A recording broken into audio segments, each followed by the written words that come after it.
AI। Robotics की खामोश क्रांति, द साइलेंट रेवोल्यूशन। दोस्तों, पिछले 3 साल से हम सब एआई के जादू में खोए हुए हैं। Chat GPT, mid journey, Gemini. लेकिन असली गेम, असली रेवोल्यूशन किसी और फील्ड में चल रहा है, और वो है ह्यूमनॉइड रोबोटिक्स। जब आपका ध्यान एआई के स्क्रीन पर था, तब पर्दे के पीछे रोबोट्स ने इंसान जैसा बनना सीख लिया है।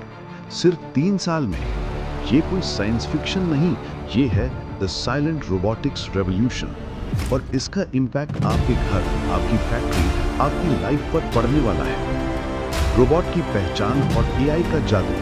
2015 के डार्पा रोबोटिक्स चैलेंज को याद कीजिए। वो रोबोट स्लो थे, गिर जाते थे, और एक यूनिट की प्राइस $500 मिलियन तक थी। वो सिर्फ रिसर्च टूल थे। कंज्यूमर रोबोट मार्केट तो एक मजाक था। लेकिन आज चाइना की यूनिट्री कंपनी का R1 रोबोट जो एक्रोबेटिक्स कर सकता है, वो $6000 से भी कम में आ रहा है। मास प्रोडक्शन की वजह से कॉस्ट फ्लोर धड़ाम से गिर चुकी है। बिगेस्ट ब्रेक थ्रू क्या है? वो है इंटेलिजेंस। हमारे बड़े बड़े जनरेटिव एआई मॉडल्स जो मल्टी मोडालिटी लाए हैं। रोबोट अब देख सकता है, सुन सकता है और नेचुरल लैंग्वेज को समझ सकता है। जब आप बोलते हैं वो लाल डिब्बा उठाकर राइट साइड में रख दो, तो रोबोट उस सीन को रियल टाइम में समझता है। ये एआई, जिसको हम रोबोट फाउंडेशन मॉडल्स कहते हैं, उसने ह्यूमनॉइड रोबोट्स को फीजिबल बना दिया है। अब उन्हें हर छोटे काम के लिए अलग से प्रोग्राम नहीं करना पड़ता। वो लर्न करते हैं, बिल्कुल इंसानों की तरह। अमेरिका का ब्रेन ये। रोबोटिक्स रेस में अमेरिका की स्ट्रेटेजी है ब्रेन पावर। वो इंटेलिजेंस और प्रिसीजन पर फोकस कर रहे हैं। पहला है figure O2, the dexterous worker. Figure O2 को देखिए। ये रोबोट 25 किलोग्राम यानी 55 पाउंड उठा सकता है, और इसके हर हाथ में 16 डिग्रीज ऑफ फ्रीडम है। इसका हेलिक्स VAM यानी vision action model in house AI है। ये विजुअल परसेप्शन, लैंग्वेज और मोटर कंट्रोल को एक साथ जोड़ता है। फिगर ने इसे 500 आवर्स की टेली ऑपरेशन डेटा पर ट्रेन किया है। मतलब इंसान ने रोबोट को रिमोट से कंट्रोल करके काम करवाया, और साथ ही उसकी वीडियो पर टेक्स्ट डिस्क्रिप्शन डाल दिया। रोबोट ने उस लैंग्वेज और एक्शन का लिंक सीख लिया। फिगर के सीईओ का दावा है, अगले 3 साल में ये रोबोट हमारे घरों में काम कर रहे होंगे। Tesla Optimus, the fleet learner. Tesla का ऑप्टिमस भी पीछे नहीं है। इसकी ट्रेनिंग में Tesla full self driving system का न्यूरल नेटवर्क यूज होता है। इलॉन मस्क इसे डिजिटल ड्रीम्स कहते हैं। ये रोबोट वर्चुअल एनवायरनमेंट में ट्रेनिंग लेता है, जिससे फिजिकल वियर एंड टियर नहीं होता। सबसे बड़ा एडवांटेज क्या है? Fleet learning. दुनिया में जितने भी ऑप्टिमस रोबोट्स काम करेंगे, उनका एक्सपीरियंस पूरे नेटवर्क को मिलेगा। हर रोबोट नई स्किल सीखेगा, और तुरंत बाकी सब रोबोट्स भी वो स्किल पा लेंगे। Boston dynamics Atlas, the generalist. Robotics का ओजी, बॉस्टन डायनेमिक्स का एटलस अब ये फुली इलेक्ट्रिक हो चुका है। लेटेस्ट डेमोज में एटलस एक ही लार्ज बिहेवियरल मॉडल का यूज करके चलता भी है और चीजें उठाता भी है। पहले चलने का एआई अलग, जंप करने का अलग, उठाने का अलग होता था।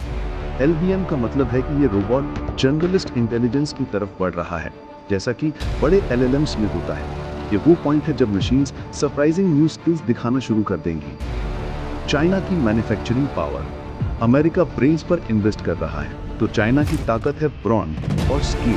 वो हार्डवेयर और स्पीड पर इन्वेस्ट कर रहे हैं। पिछले 20 सालों में जैसे उन्होंने आईफोन्स और इलेक्ट्रिक कार्स बनाए हैं, अब वो ह्यूमनॉइड रोबोट्स को रैपिड स्पीड पर ला रहे हैं। इंटरनेशनल फेडरेशन ऑफ रोबोटिक्स कहती है कि 2023 में ग्लोबली बिकने वाले आधे से ज्यादा रोबोट्स चाइना में बने थे। The cost killer, Unitree G1। China की कंपनीज जैसे यूनिट्री, एगीबॉट और इंजन एआई ने मार्केट को फ्लड कर दिया है। यूनिट्री G1 का लो कॉस्ट और इंप्रेसिव एजिलिटी इसे वायरल बना रहा है। ये मार्शल आर्ट्स कर सकता है, रन कर सकता है। हाँ, ये अभी ज्यादा R&D प्लेटफॉर्म है, फुल्ली ऑटोनोमस कंज्यूमर रोबोट नहीं। लेकिन ये रोबोट सस्ते हैं और यूबिक्विटस यानी हर जगह मिल रहे हैं। द स्टेट पुश, सरकारी सपोर्ट। और यहाँ आता है सबसे बड़ा फर्क। चाइना में ये रेवोल्यूशन स्टेट सब्सिडाइज्ड है। बीजिंग सिटी ने $1.4 बिलियन का फंड सिर्फ रोबोटिक्स के लिए लॉन्च किया।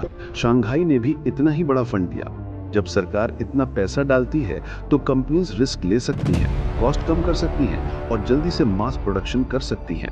चाइना के पास रोबोट पेटेंट फाइलिंग्स अमेरिका से 4 गुना ज्यादा है। तो पिक्चर क्लियर है। अमेरिका हाई एंड इंटेलिजेंस ला रहा है, जिससे आपका रोबोट समझदार बनेगा। चाइना स्केल और अफोर्डेबिलिटी ला रहा है, जिससे आपका रोबोट हर जगह मिलेगा। बड़ा सवाल यह है कि क्या हमें ह्यूमनॉइड रोबोट्स की जरूरत है? हाँ, क्योंकि हमारा पूरा वर्ल्ड, घर, फैक्ट्री, ऑफिस इंसानों के लिए बना है। सीढ़ियाँ, दरवाजे, टूल्स, ये सब एक ह्यूमनॉइड फॉर्म ही ठीक से यूज कर सकता है। इससे हमें अपने इंफ्रास्ट्रक्चर को चेंज नहीं करना पड़ेगा। लेकिन इसमें एक खतरा है। जिस स्पीड से ये रोबोट सस्ते हो रहे हैं और स्मार्ट हो रहे हैं, वो दिन दूर नहीं जब ये मशीन्स हर वो बोरिंग, रिपीटेटिव या मुश्किल काम करेंगी।